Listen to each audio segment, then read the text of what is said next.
Homeward Bound, November 9. A perpetual safeguard.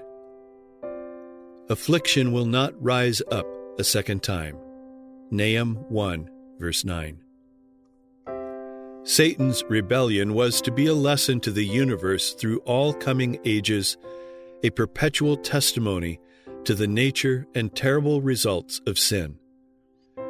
The working out of Satan's rule, its effects upon both men and angels, would show what must be the fruit of setting aside the divine authority. It would testify that with the existence of God's government and His law is bound up the well-being of all the creatures He has made.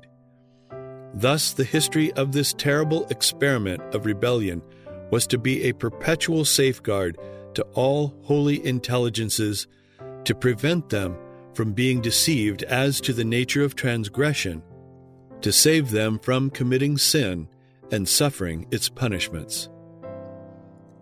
To the very close of the controversy in heaven, the great usurper continued to justify himself. When it was announced that with all his sympathizers he must be expelled from the abodes of bliss, then the rebel leader boldly avowed his contempt for the Creator's law.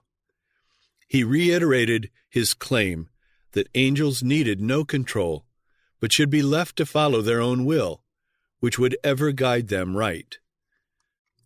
He denounced the divine statutes as a restriction of their liberty, and declared that it was his purpose to secure the abolition of law, that freed from this restraint, the hosts of heaven might enter upon a more exalted, more glorious state of existence.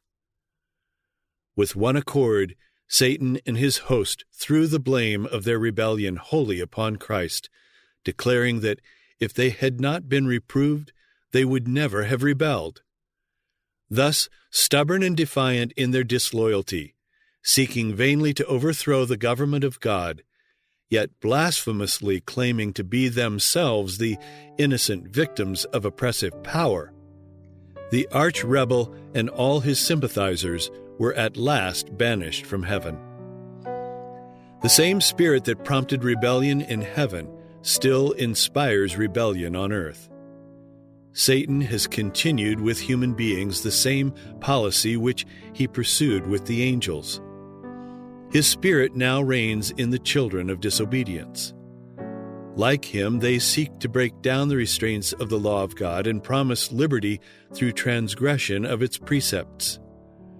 Reproof of sin still arouses the spirit of hatred and resistance. When God's messages of warning are brought home to the conscience, Satan leads people to justify themselves and to seek the sympathy of others in their course of sin. The Great Controversy, pages 499 and 500.